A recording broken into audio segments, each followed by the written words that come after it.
के आर्थिक और सामाजिक परिषद को करेंगे संबोधित। वीडियो कॉन्फ्रेंसिंग के जरिए न्यूयॉर्क में प्रधानमंत्री उच्च स्तरीय बैठक में रखेंगे अपने विचार।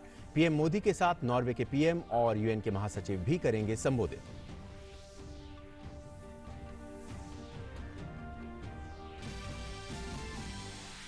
रक्षा मंत्री राजनाथ सिंह सीमा पर रक्षा तैयारियों की जानकारी के लिए कल से 2 दिनों के दौरे पर जाएंगे लेह और श्रीनगर। सेना प्रमुख जनरल एमएम नरवणे भी रहेंगे साथ।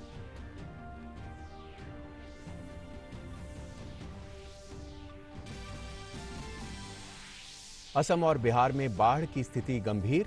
असम के 30 जिलों के 36 लाख से ज्यादा लोग प्रभावित, 66 लोगों की मौत।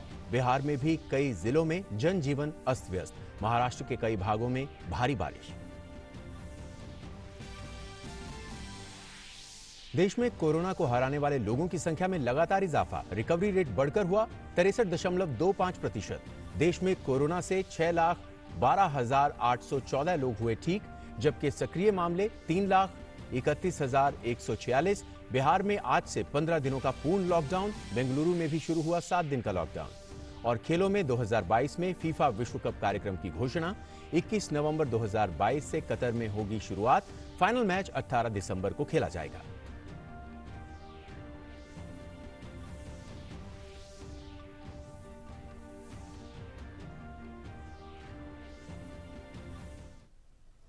नमस्कार और अब देखते हैं समाचार विस्तार से। प्रधानमंत्री नरेंद्र मोदी कल संयुक्त राष्ट्र आर्थिक एवं सामाजिक परिषद की उच्च स्तरीय बैठक के समापन सत्र को वर्चुअली संबोधित करेंगे।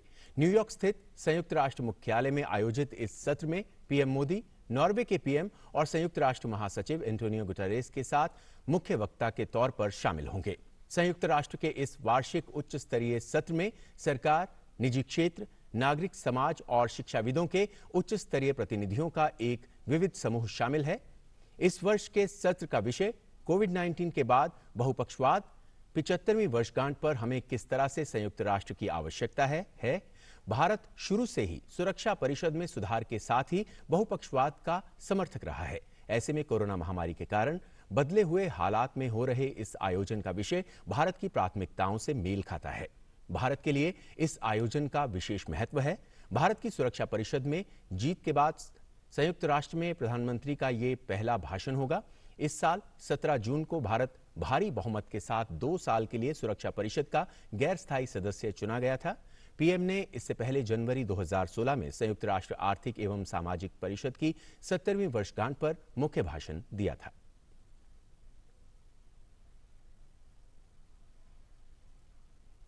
रक्षा मंत्री राजनाथ सिंह कल से लद्दाख और जम्मू श्रीनगर के दौरे पर जाएंगे। उनके साथ सेना प्रमुख जनरल मनोज मुकुंद नरवणे भी होंगे। 17 जुलाई को राजनाथ सिंह लद्दाख का दौरा करेंगे और 18 जुलाई को वो जम्मू कश्मीर के श्रीनगर का दौरा करेंगे। रक्षा मंत्री वहां का ताजा स्थिति का जायजा लेंगे। इस महीने की शुरुआत में 3 जुलाई को प्रधानमंत्री नरेंद्र मोदी ने लद्दाख का दौरा किया था। पीएम नरेंद्र मोदी ने वहां अग्रिम पोस्ट पर जवानों से मुलाकात कर उनका हौसला बढ़ाया था। पीएम ने थल सेना, वायुसेना और आईटीबीपी के जवानों से मुलाकात की थी। भारत चीन सीमा पर तनाव के बीच प्रधानमंत्री ने परोक्ष रूप से कड़ा संदेश दिया था। हालांकि मंगलवार को कोर कमांडर स्तर की चौथे दौर की वार्ता दोनों देशों के बीच हुई। ये बैठक मैराथन बैठक रही और 14 घंटे से ज्यादा चली। भारत ने चीन को 2 टूक शब्दों में कहा कि चीन को पैंगोंग एरिया में फिंगर 8 से पीछे जाना होगा। साथ ही सैनिकों की तैनाती कम करने के लिए भी अपनी शर्तें रखी।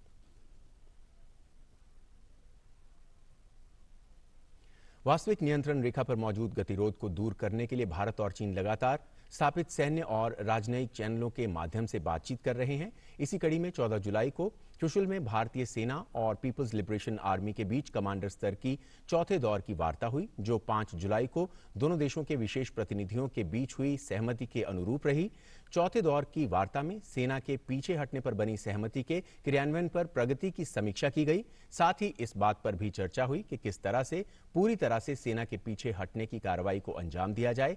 दोनों पक्ष इस उद्देश्य को पूरा करने के लिए प्रतिबद्ध हैं। हालांकि ये प्रक्रिया जटिल है और इसके लिए लगातार सत्यापन की जरूरत है। दोनों पक्ष राजनयिक और सैन्य स्तर पर नियमित बैठकों के जरिए इस मुद्दे को आगे ले जा रहे हैं। प्रधानमंत्री नरेंद्र मोदी ने आचार्य श्री पुरुषोत्तम दास जी, स्वामी श्री महाराज को ट्वीट के जरिए श्रद्धांजलि दी है। स्वामी नारायण गादी के आचार्य श्री पुरुषोत्तम दास जी स्वामी श्री महाराज का आज निधन हो गया। स्वामी श्री महाराज स्वामी नारायण परंपरा के 5वें आचार्य थे। प्रधानमंत्री ने ट्वीट कर लिखा कि समाज के प्रति उनकी उत्कृष्ट सेवा के लिए हम आचार्य जी पुरुषोत्तम प्रिय दास जी स्वामी श्री महाराज को हमेशा याद रखेंगे। उन्होंने मानव पीड़ा कम करने और करुणा के प्रसार के लिए कड़ी मेहनत की। उन्हें न केवल भारत में बल्कि विश्व स्तर पर अनगिनत लोगों द्वारा याद किया जाएगा। एक अन्य ट्वीट में पीएम ने लिखा कि आचार्य श्री पुरुषोत्तम प्रियदास जी स्वामी श्री महाराज अपार बुद्धिमता से संपन्न थे। सामुदायिक सेवा, शिक्षा और महिला सशक्तिकरण पर उनके कार्यों को हमेशा याद रखा जाएगा। मैं उनके साथ अपनी कई बातचीत कभी नहीं भूलूंगा, ऐसा प्रधानमंत्री ने अपने ट्वीट में लिखा। कोरोना वायरस संक्रमण के बढ़ते मामलों को देखते हुए कर्नाटक सरकार ने बेंगलुरु में 14 जुलाई से लेकर 22 जुलाई तक टोटल लॉकडाउन लगाया है, जो कि शहरी और ग्रामीण दोनों इलाकों में है। इस दौरान सिर्फ जरूरी सेवाएं और पहले से तय परीक्षाओं की छूट दी गई है। बिहार में कोरोना के बढ़ते मामलों को देखते हुए राज्य ने सभी जिलों में आज से यानी 16 से 31 जुलाई तक संपूर्ण लॉकडाउन कर दिया है। दरअसल बिहार में कोविड-19 के बढ़ते मामलों के मद्देनजर 10 जुलाई से ही आंशिक लॉकडाउन चल रहा है, लेकिन आज से शुरू होने वाला लॉकडाउन काफी अहम है और अधिकांश प्रतिष्ठान बंद हैं। सिर्फ जरूरी सेवाएं ही खुली हुई हैं।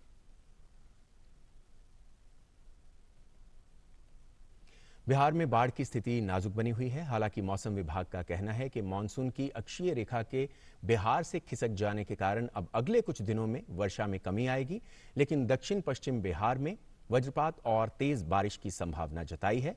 वहीं चंपारण के बगहा दियारवर्ती क्षेत्र में बाढ़ से बांध क्षतिग्रस्त हो गया है। बाढ़ का पानी घुसने से दियारा में तबाही मच गई है। रेल लाइन के लिए अधिग्रहित जमीन के कच्चे बांध को गंडक नदी की मूर्तिधार ने अपने आगोश में ले लिया है, जिससे बांध पर बसे दर्जनों परिवारों के सामने कई मुश्किलों का पहाड़ टूट गया है।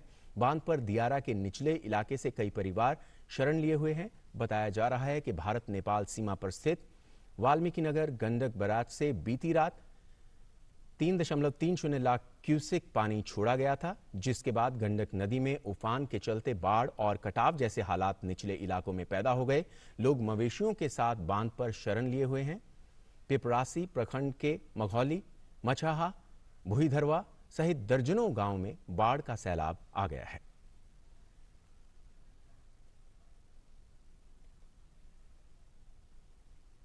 और बिहार में लॉकडाउन और बाढ़ की स्थिति पर ताज़ा जानकारी के लिए पटना से बात करने के लिए हमारे साथ हमारे संवाददाता सलमान हैदर मौजूद हैं। सलमान, किस तरह की स्थिति है अभी बाढ़ को लेकर? सुबह आपने बताया था कि कुछ इलाकों में हालांकि ये माना जा रहा था कि बारिश शायद कम होगी। फिलहाल क्या ताज़ा हालात हैं और मौसम विभाग का क्या कहना है आने वाले वक्त के लिए? देखिए, ये जो जहाँ तक लॉकडाउन की बात है तो शहरों में सन्नाटा हो गया है। एक बार फिर लोग घरों में बंद हो गए हैं, लेकिन गांवों में लॉकडाउन नहीं हुआ है। गांवों में छूट है थोड़ी, तो निकलने की आज़ादी है। शायद वो इसलिए भी रखा गया है कि अभी बाढ़ की स्थिति है और साथ ही साथ फसलों की, धान की फसल की रोपाई चल रही है, इसलिए जो कुछ प्रतिबंधों के साथ ग्रामीण क्षेत्रों में लॉकडाउन की स्थिति ऐसी नहीं है।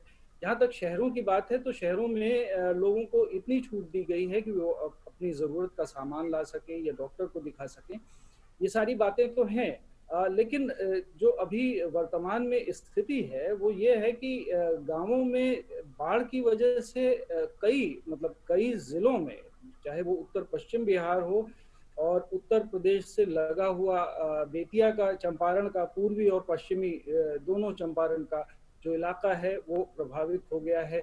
अभी अभी गोपालगंज से ये खबर आ रही है कि वहाँ बिल्कुल नई बनी सड़क जिसका निर्माण 1 साल पहले ही हुआ था, वो उसका एक बड़ा हिस्सा बह गया है पानी की तेज धार में और लोगों के जो आने जाने का जो जरिया था वो खत्म हो गया है और नावों के सहारे ही लोग आवागमन कर रहे हैं। ज़्यादातर राहत की बात यह है कि इस समय जो एनडीआरएफ की भूमिका है या जो राज्य आपदा प्रबंधन प्राधिकरण के लोग हैं वो सहायता कर रहे हैं व्हाट्सएप ग्रुप्स के जरिए और दूसरे माध्यमों से, नावों के जरिए, और काफ़ी रेस्क्यू टीमें इन क्षेत्रों में लगाई गई हैं। जो जाकर के बचाव और राहत के कार्य चला रही हैं। खास तौर से जो ग्रामीण क्षेत्रों में अगर कोविड का कोई मामला आ रहा है तो उसमें भी एनडीआरएफ की टीमें आगे हैं और वो मरीजों को, जो संक्रमित लोग हैं, उनको शहर के अस्पताल में नज़दीकी ज़िला मुख्यालय पर ला रही हैं और इलाज के लिए अस्पतालों में भर्ती करा रही जी। हैं। तो ये सारी व्यवस्थाएँ हैं। लेकिन अब इसको क्या कहेंगे, प्रकृति की आपदा है ये दोनों ही, चाहे हम कोविड-19 की स्थिति को लें या बाढ़ की स्थिति को लें। बिहार ही नहीं, देश के बहुत सारे भाग, जैसा कि आप जानते हैं, ये दोनों ही परिस्थितियाँ इस समय झेल रहे हैं। जी। सलमान, अगर लॉकडाउन की ही बात की जाए, आपने बताया कि गाँव में कुछ छूट ज़रूर है क्योंकि जहाँ पर बाढ़ की स्थिति है वहाँ काफ़ी परेशानी लोगों को झेलनी पड़ रही है और एनडीआरएफ भी अपनी तरफ से पूरी कोशिश कर रही है, लेकिन शहरों में किस तरीके से लोग लॉकडाउन का पालन कर रहे हैं? देखिए, शहर में लॉकडाउन लगाना इसीलिए पड़ा क्योंकि पहले लोग अनुशासित नहीं थे। शायद उनकी ज़रूरतें भी कुछ ज़्यादा थीं कि काफ़ी दिनों के लॉकडाउन के बाद जब अनलॉक 1 हुआ तो फिर लोग निकलना शुरू हुए। फिर अचानक से अनुशासन जैसे कहीं दिखाई नहीं दिया और लोग एक-दूसरे से सट के या भीड़-भाड़ वाले इलाकों में सब्ज़ी खरीदनी हो तो भी वो जो टच पॉइंट्स थे वो उसका अनुपालन कड़ाई से नहीं हो पा रहा था, जिसकी वजह से अभी संक्रमितों का मामला बहुत ज़्यादा बढ़ गया। पिछले 1 हफ्ते में जी। बहुत सारे संक्रमित मामले प्रकाश में आए और जी। आज की स्थिति ये है कि 7,000 से ऊपर जो सक्रिय मामले हैं। लेकिन उसमें भी अच्छी बात ये है कि 13,000 से अधिक लोग ठीक हो चुके हैं, ठीक होके अपने घर जा चुके हैं। जी। लेकिन ये जो सारी परिस्थितियाँ पैदा हुई, इसकी वजह से लॉकडाउन फिर से लगाने का निर्णय राज्य सरकार ने किया है, आगामी 16 दिनों तक जी। के लिए, यानी 31 जुलाई तक के लिए। जी, जी तो सलमान, बहुत-बहुत अनुशासन शुक्रिया इस सबसे बड़ी जानकारी के लिए। यकीनन इन सारी परिस्थितियों को देखते हुए सरकार द्वारा इस तरह का निर्णय लिया गया है कि लॉकडाउन को 31 जुलाई तक बढ़ाया गया है बिहार में। खबरों में आगे बढ़ेंगे। पूर्वोत्तर राज्य असम में लगातार हो रही भारी बारिश की वजह से आई बाढ़ ने आम जनजीवन को बुरी तरह से प्रभावित किया है। राज्य के 26 जिलों की 93 राजस्व सर्कल में 3,346 गांव पानी में डूबे हुए हैं। पिछले 24 घंटों में बाढ़ का पानी कुछ नए इलाकों में प्रवेश करने की वजह से राज्य में 36,42,546 लोग प्रभावित हुए हैं। बरपेटा जिला राज्य में बाढ़ से सर्वाधिक प्रभावित है। राज्य के गोपालपाड़ा और मोरीगांव जिले में भी तकरीबन 4-4 लाख की आबादी बाढ़ से प्रभावित हुई है। राज्य में पिछले 24 घंटे में 7 और लोगों की मौत के साथ ही इस मौसम में बाढ़ से मरने वालों की संख्या बढ़कर 66 तक पहुंच गई है। राज्य की नदियां खतरे के निशान से लगातार ऊपर बह रही हैं, जिसकी वजह से 1,27,000 हेक्टेयर फसली भूमि को नुकसान पहुंचा है। गुवाहाटी शहर में ब्रह्मपुत्र नदी खतरे के निशान से ऊपर बह रही है। हालांकि राष्ट्रीय आपदा बल एनडीआरएफ और राज्य आपदा बल एसडीआरएफ के नेतृत्व में 180 बोट्स के साथ राज्य भर में राहत और बचाव अभियान चलाया जा रहा है। अब तक तकरीबन 3,991 लोगों को बाढ़ प्रभावित इलाकों से निकालकर सुरक्षित स्थानों पर पहुंचाया गया है।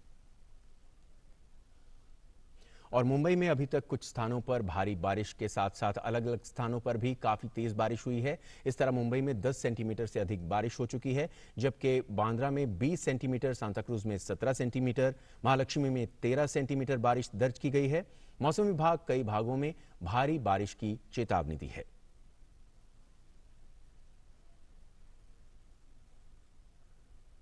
और इस बारे में और जानकारी के लिए मुंबई से ताज़ा जानकारी लेते हैं अपनी संवाददाता श्यामा मिश्रा से। श्यामा, सुबह आपसे बात हुई थी, आपने कहा था कि रेड अलर्ट को ऑरेंज अलर्ट कर दिया गया है। अब किस तरह की चेतावनी है लोगों के लिए और फिलहाल ताज़ा क्या हालात हैं बारिश को लेकर?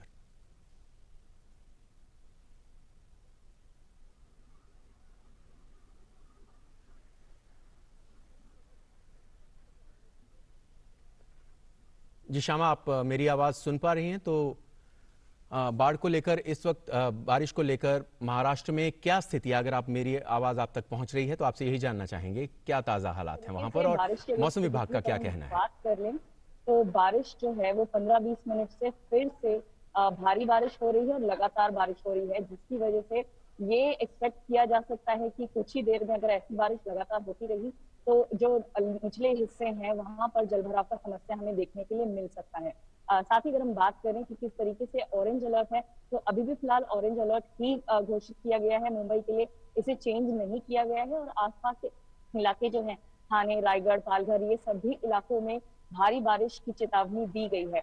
जो बारिश हो रही है लगातार, हम देख रहे हैं कि मंगलवार से बारिश लगातार हो रही है।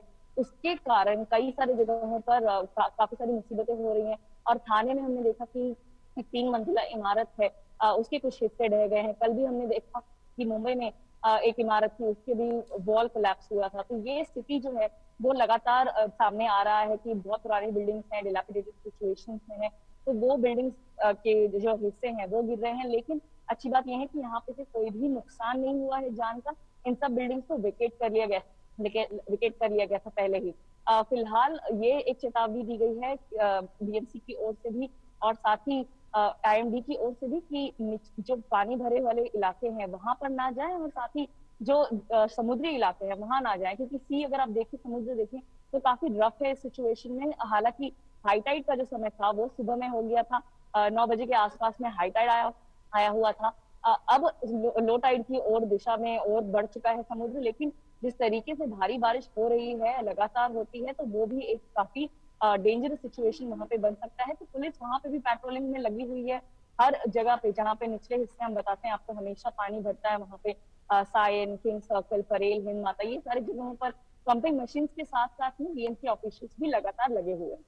जी श्यामा, बहुत बहुत शुक्रिया इस जानकारी को हम तक पहुंचाने के लिए। तो ऑरेंज अलर्ट अभी भी जारी है और लोगों से कहा जा रहा है कि जहां पर निचले इलाकों में पानी भरा है वहां पर ना जाएं, समुद्र के पास भी ना जाएं। हालांकि हाई टाइड का समय जो आज का था वो बीत चुका है।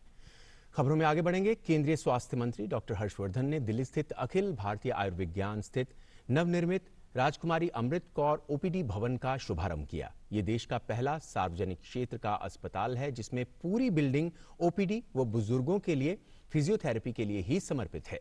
9 मंजिल के इस ब्लॉक में 5 हॉल हैं। हर मंजिल पर 500 मरीजों के बैठने की व्यवस्था है। अस्पताल प्रशासन के मुताबिक एम्स परिसर में बना ये ब्लॉक मुख्य ब्लॉक से 500 मीटर की दूरी पर है। इसमें मरीजों की सुविधा का ध्यान रखा गया है। इसमें लिफ्ट के साथ ऑटोमेटिक सीढ़ियां लगाई गई हैं। यहां मरीजों के खाने के लिए भोजनालय भी बनाया गया है।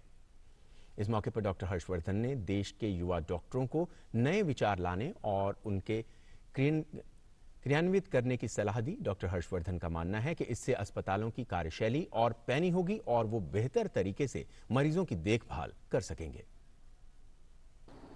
अच्छे क्वालिटी की ब्रेनस्टॉर्मिंग होनी चाहिए। कैसे जो अभी भी बची हुई तकलीफ़ें हैं, समस्याएं हैं, कुछ इंस्टीट्यूशन की हो सकती है, कुछ डिपार्टमेंट की हो सकती है, कुछ मरीज़ों की हो सकती है, कुछ मरीज़ों के रिश्तेदार की हो सकती है, कुछ जो भी एम्स में आना चाहते हैं लेकिन आ नहीं पा रहे हैं उनकी हो सकती हैं, कुछ वेटिंग लिस्ट से जुड़ी हो सकती हैं, तरह तरह की चीज़ें हो सकती हैं।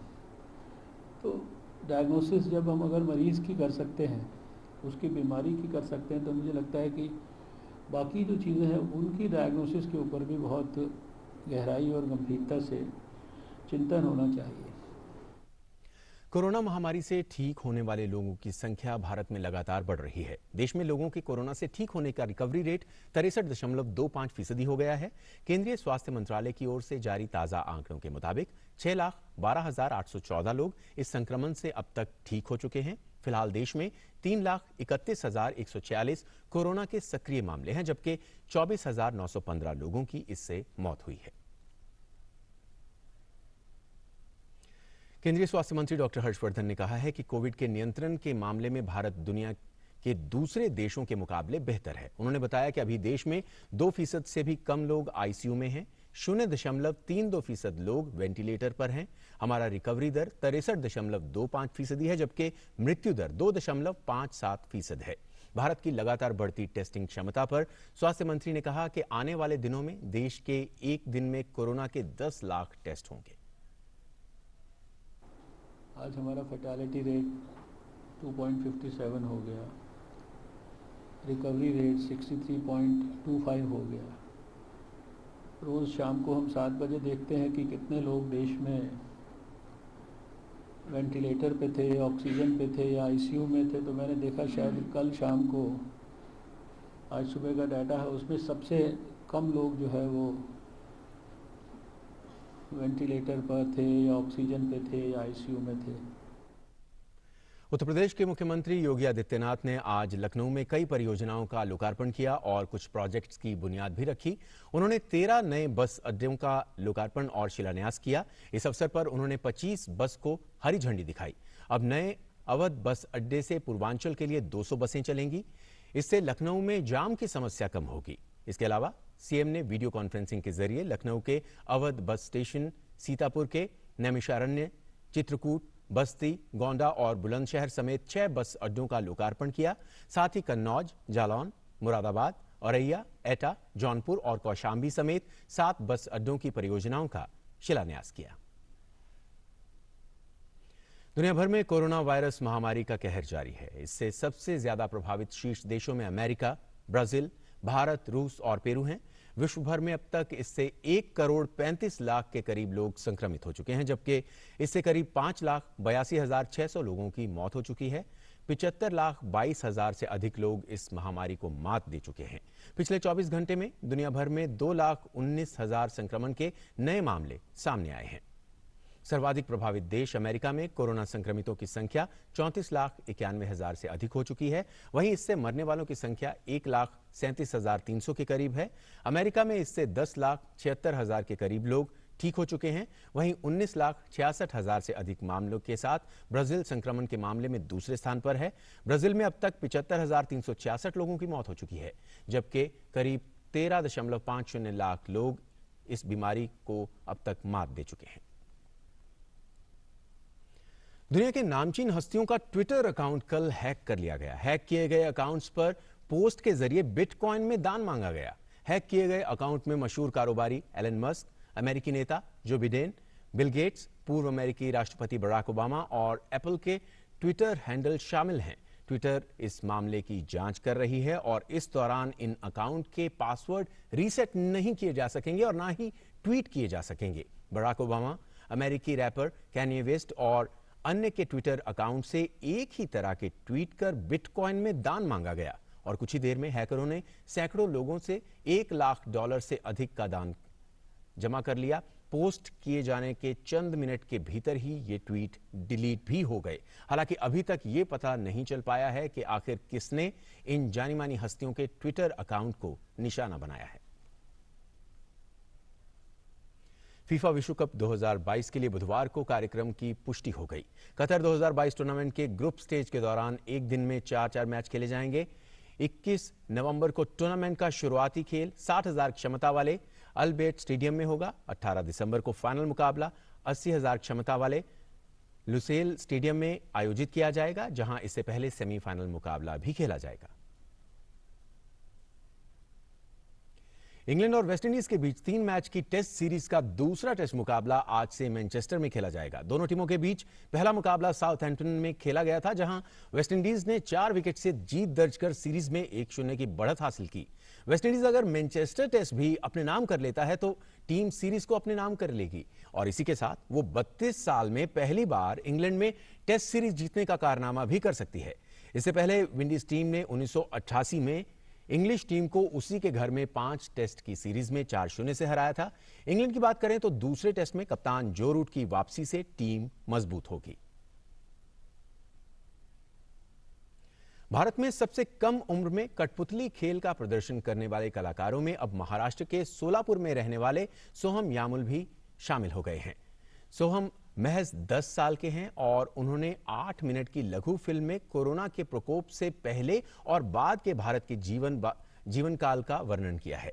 इस फिल्म को लंदन के नेवर सच इनोसेंस इस संगठन द्वारा आयोजित अंतर्राष्ट्रीय प्रतियोगिता में भेजा गया।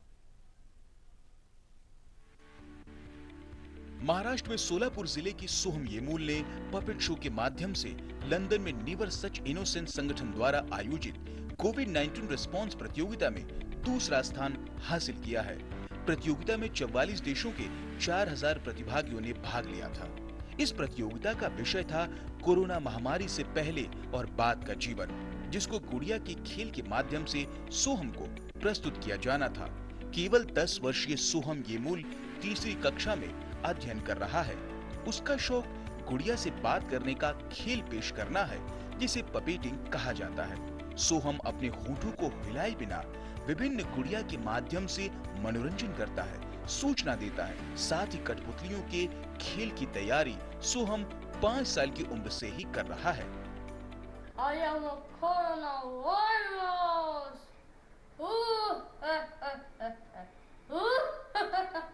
Where hello country? I am feeling to have lockdown. Essential services, all other services, facilities will be closed. London में स्थित नेवर सच इनोसेंस ये संस्था बच्चों की प्रतिभा को बढ़ावा देने और विभिन्न विषयों पर बच्चों को ज्ञान प्राप्त करने के लिए अंतर्राष्ट्रीय स्तर पर हर साल इस तरह की प्रतियोगिताओं का आयोजन करती है। इस वर्ष इस प्रतियोगिता का विषय था कोविड-19 कोरोना महामारी। इसमें सोहम ने अपने माता पिता की मदद से कोरोना महामारी के पूर्व और बाद का जीवन इस विषय पर 8 मिनट की लघु फिल्म बनाई और प्रतियोगिता के लिए भेजी। इस प्रतियोगिता में 44 देशों के 4000 प्रतिभागियों ने भाग लिया था। इस लघु फिल्म में सोहम ने प्रधानमंत्री नरेंद्र मोदी की बोलती गुड़िया के साथ कोरोना विषय पर लोगों का प्रबोधन किया। इस्तेमाल किया जो सोहम का एक फेवरेट पपेट है और कोरोना पपेट का इस्तेमाल किया और एक स्ट्रिंग पपेट जो उसके खुद के जीवन का पूरा अंश दिखाने की कोशिश की। 4000 स्पर्धक में से इस अंतर्राष्ट्रीय प्रतियोगिता के परिणाम अभी घोषित किए गए हैं, जिसमें सोहम को प्रतियोगिता में दूसरा स्थान मिला। भारत एक बड़ा देश है। 100 करोड़ से भी अधिक और घनी आबादी होने के बावजूद देश कोरोना से सफलतापूर्वक जंग लड़ रहा है। सोलापुर से अविनाश त्रिपाठी की रिपोर्ट, डीडी न्यूज। तो बेहद प्रतिभाशाली हैं सोलापुर के रहने वाले सोहम। खबरों में आगे बढ़ेंगे। स्वच्छ भारत अभियान के तहत स्वच्छ भारत के सपने को साकार करने के लिए काफी संस्थाएं अपनी अहम भूमिका निभाती नजर आ रही हैं। बिश्नौली सर्वोदय ग्रामोद्योग सेवा संस्थान भी बीपीसीएल के साथ मिलकर देश के अलग अलग हिस्सों में काफी प्रयासों में जुटी हुई है। पंजाब में भी इस संस्था ने ग्रामीणों को स्वच्छता का महत्व समझाने के साथ उन्हें विशेष कोविड सुरक्षा किट भी प्रदान की। कोरोना महामारी से संबंधित समस्याओं के बारे में लोगों को शिक्षित करने के लिए बिश्नौली सर्वोदय ग्रामोद्योग सेवा संस्थान चिकित्सा दल की उपस्थिति में गांव-गांव जाकर लोगों को जागरूक बना रहे हैं। पंजाब के गुरदासपुर में दोरंगला गांव में सामाजिक दूरी को अपनाते हुए लोगों को विशेष कोविड सुरक्षा किट प्रदान की गई, जिसमें कूड़ादान, फेस मास्क और हैंड सैनिटाइजर वितरित करने के लिए एक डोर टू डोर अभियान चलाया गया। गुरदासपुर जिले विच दोरंगला पिंड विच कोरोना के खिलाफ एक मुहिम छेड़ी है। घर जाके सैनिटाइजर वंडे है, मास्क वंडे है, कूड़ेदान दिते है। यही नहीं, साडे डॉक्टरां ने घर जाके लोगों को कोरोना बारे जानकारी दी है ते ओदे नाल लड़न लई उन्हां नूं शक्ति भी दी है। पंजाब में गुरदासपुर के दोरंगला गांव में 400 ग्राम परिवारों को विशेष कोविड सुरक्षा किट प्रदान की गई। स्वच्छता पखवाड़ा 2020 के तहत CSR पहल के रूप में बिश्नौली सर्वोदय ग्रामोद्योग सेवा संस्थान के साथ भारत पेट्रोलियम कॉर्पोरेशन लिमिटेड ने भी अपनी अहम भूमिका निभाई। पेट्रोलियम की तरफ से स्वच्छ भारत के अंतर्गत गुरदासपुर दोरंगला में ये कार्यक्रम करने आए हैं। हम चाहते हैं कि आप हमारे साथ जुड़ें, पूरे देशवासी हमारे साथ जुड़ें और स्वच्छता को अपनाएं, अपना योगदान दें, अपने 100 घंटे दें, अपने 2 घंटे रोज श्रमदान करके अपना योगदान दें। गौरतलब है कि बिश्नौली सर्वोदय ग्रामोद्योग सेवा संस्थान एक गैर सरकारी संस्था है, जिसका दिल्ली, उत्तर प्रदेश, पंजाब और हरियाणा में विभिन्न सतत आजीविका परियोजनाओं के जरिए महिला सशक्तिकरण का 18 वर्ष से भी ज्यादा का ट्रैक रिकॉर्ड है। गिरीश निशाना के साथ बिशंबर बिट्टू की report, DD news, Gurdaspur, Punjab. तो हम भी एक बार फिर से सभी से यही कहेंगे कि सोशल डिस्टेंसिंग का पालन करते रहें, कोरोना से अपना बचाव करते रहें और फेस मास्क का इस्तेमाल जरूर करें। इस बुलेटिन में फिलहाल इतना ही। दीजिए इजाजत। नमस्कार।